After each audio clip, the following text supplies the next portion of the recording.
بسم اللہ الرحمن الرحیم۔ السلام علیکم۔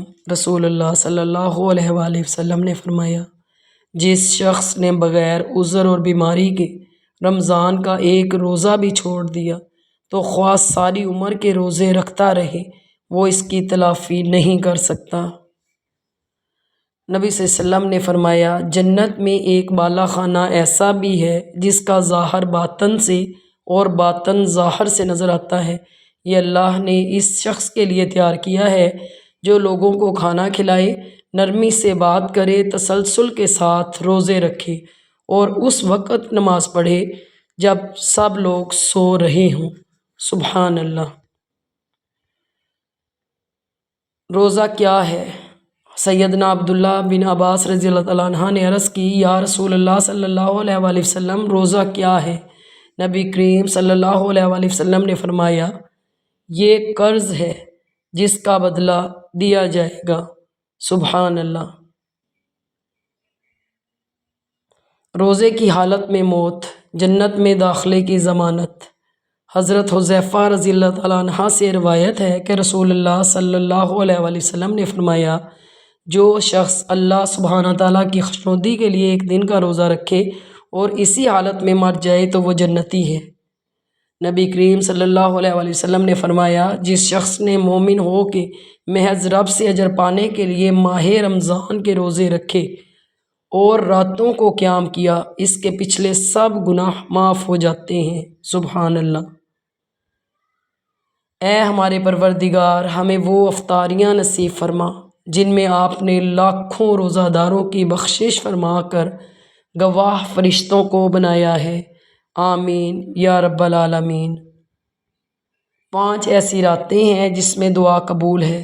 حضرت سیدنا عبداللہ بن عمر رضی اللہ تعالیٰ عنہ فرماتے ہیں، 5 راتیں ایسی ہیں جس میں دعا رد نہیں کی جاتی: جمعرات اور جمعہ کی درمیانی رات، رجب کی پہلی رات، 15 شعبان کی رات یعنی شب برات کی رات، عید الفطر کی چاند رات اور عید الاضحیٰ کی یعنی ذوالحج کی 10ویں رات۔ سبحان اللہ۔ اللہ ہم کو یہ راتیں نصیب فرمائے۔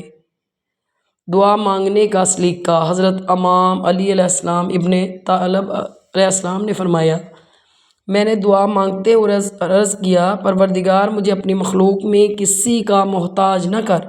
یہ سن کر رسول اللہ صلی اللہ علیہ وآلہ وسلم نے فرمایا، ایسا مت کہو، کیونکہ کوئی شخص ایسا نہیں جو لوگوں کا محتاج نہ ہو۔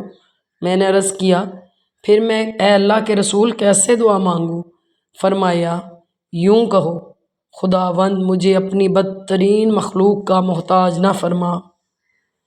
رمضان میں 3 سیکنڈ میں 14 کروڑ نیکیاں کمائیں۔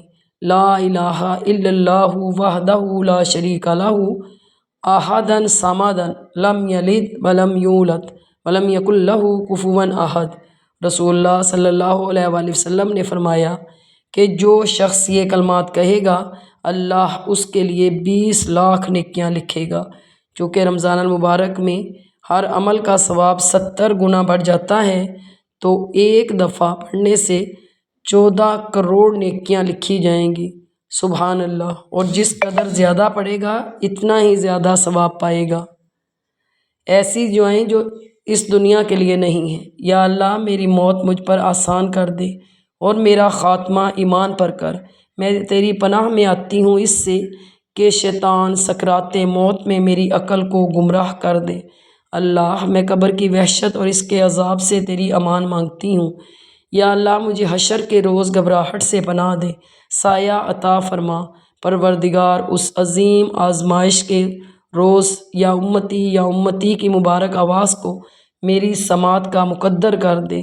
ساقی کوثر صلی اللہ علیہ وآلہ وسلم کے دستے مبارک سے وہ پیالہ عطا فرما جو میری پیاس کو ہمیشہ کے لیے بجھا ڈالے۔ اے ذوالجلال والاکرام، جب میں اپنے نفس کے ساتھ تیرے سامنے پیش کی جاؤں، میرا حساب آسان فرما، میرے گناہوں کا حضور سے اور دنیا والوں سے پردہ کرنا، میری کتاب میرے دانے ہاتھ کو عطا فرمانا۔ اے اللہ روز قیامت میرا نور میرے لیے مکمل کر دے۔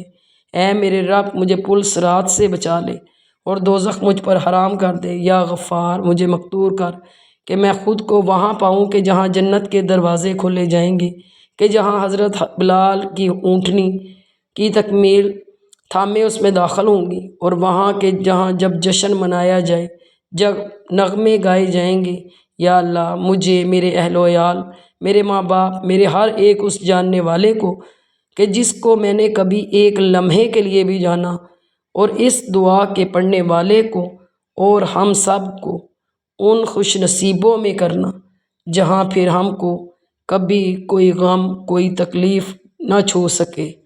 اے اللہ ہماری یہ تمام دعائیں قبول فرمانا، آمین۔ Thanks for watching, please subscribe my channel. Allah حافظ۔